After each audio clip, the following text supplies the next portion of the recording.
Bien, donc voici une petite vidéo pour travailler le sens de variation d'une suite. Donc ça, on l'a déjà fait, savoir si la suite elle est croissante ou décroissante. Mais cette fois-ci, d'une suite définie explicitement. Alors, petit rappel, qu'est-ce que c'est qu'une suite définie explicitement? C'est une suite dont on connaît U de n en fonction de n directement. Donc on n'a pas besoin de connaître le premier terme, là on peut le calculer facilement. U0, ça fait 3. 2 fois 0 plus 3. Si j'ai une suite définie explicitement, je peux calculer le terme de n'importe quel rang. D'accord? Donc là, si j'ai repris la même suite, si j'ai envie de calculer U1, je fais 2 fois 1 plus 3, ça fait 5. Si je veux calculer U25, je remplace n par 25, donc ça fait 2 fois 25 plus 3. Ou encore, si je veux calculer U120, je fais 2 fois 120 plus 3, ce qui fait 243. Donc si vous avez envie de calculer un autre nombre, vous pouvez. Une suite définie explicitement, c'est ça. C'est quand je peux calculer n'importe quel nombre sans avoir besoin de calculer tous ceux qui le précèdent.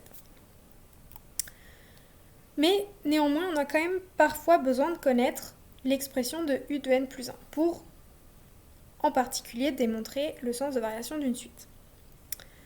Donc je vais procéder exactement de la même manière que si je voulais calculer un rang, le rang 8 ou le rang 22 ou le rang 140. Là, je veux calculer le rang n plus 1.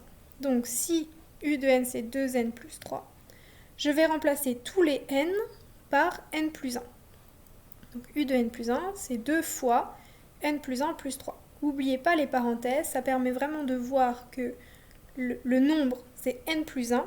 Et surtout, comme j'ai une multiplication là, sinon on aura un problème. Donc ensuite, l'intérêt de savoir distribuer, 2 fois n plus 2 fois 1 plus 3, ça fait 2n plus 2 fois 1 plus 3, ça fait 2n plus 5. Donc là, vous voyez que j'ai trouvé U de n plus 1, qui est aussi également en fonction de U de n. Ok, donc là, ce que je vous propose, c'est de faire pause sur la vidéo, de traiter les 3 exercices que je vous ai mis ici. Et quand vous pensez avoir trouvé la bonne réponse ou le bon calcul, vous relancez la vidéo parce que je vais corriger juste derrière. Donc là, je vous laisse un tout petit peu de temps. Et attention, je vais passer à la diapo suivante. Donc, si vous n'avez pas eu le temps de tout faire, faites vraiment pause à la vidéo. Bien, donc si la première suite, je vous ai donné U de n égale moins 3n moins 4, et bien là, pareil, je vais remplacer n par n plus 1 à chaque fois que j'ai un n qui apparaît. N'hésitez pas à mettre des couleurs sur votre cahier, c'est plus facile pour s'y retrouver. Donc U de n plus 1, c'est moins 3 fois n plus 1, moins 4, n plus 1 toujours entre parenthèses. Donc ça fait moins 3 fois n, plus moins 3 fois 1, moins 4, donc ça fait moins 3n, moins 7. Là, ici, j'ai n qui apparaît 2 fois, mais pas de problème, je peux remplacer 2 fois par n plus 1. Donc j'ai 2 fois n plus 1 plus 3 divisé par n plus 1 moins 2. Donc là, au numérateur, je distribue 2 fois n plus 2 fois 1 plus 3, ce qui fait 2n plus 5. Et puis là, devant ici la parenthèse, je n'ai pas de signe négatif, donc je peux enlever les parenthèses sans changer de signe. Donc j'ai n plus 1 moins 2, ce qui fait n moins 1. Et puis la dernière, si j'ai U de n, c'est mon racine de 3n plus 8. Alors U de n plus 1, je remplace n par n plus 1, ça fait racine de 3 fois n plus 1 plus 8. Je distribue, ça fait 3n plus 3 plus 8, ça fait racine de 3n plus 11. Donc n'hésitez pas, si vous n'aviez pas réussi, à cacher les résultats, revenir. Vraiment, le but, c'est de savoir faire ça. C'est très très important et on en aura besoin. Et vous en aurez besoin dans toute la suite sur les suites. C'est vraiment essentiel. Bien, donc là, j'ai considéré une autre suite. Donc j'ai pris U de n égale n carré moins 1. Donc cette suite est bien explicite. Je peux calculer n'importe quel terme. Donc je vais commencer par calculer U de n plus 1. Donc je remplace n par n plus 1. Ça fait n plus 1 au carré moins 1. Je n'oublie pas les parenthèses. Là, on reconnaît une identité remarquable car vous les avez apprises et vous les connaissez par cœur. Donc ça, quand je distribue, ça fait n carré plus 2n plus 1 moins 1. J'oublie pas le moins 1 qui est ici. Donc au final, moins 1 plus 1, ça fait 0. Il me reste n carré plus 2n. Donc ensuite, pour tout n, je vais calculer u de n plus 1 moins u de n. Donc ça fait n carré plus 2n. D'accord? Ici, ça, c'est u de n plus 1, c'est ce que j'ai calculé ici. Moins n carré moins 1. Là, mettez bien des parenthèses parce que comme j'ai un moins, ça va changer les signes à l'intérieur de la parenthèse. Donc, vous mettez u de n plus 1 moins une parenthèse. Et dans la parenthèse, vous mettez ce que vous connaissez, vous mettez u de n. Donc, ça fait n carré plus 2n.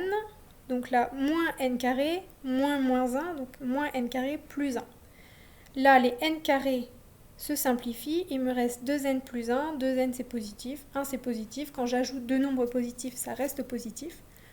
Donc, à chaque fois, u de n va être plus petit que du u de n plus 1, d'accord? Je retire un nombre plus petit, comme j'obtiens un truc positif.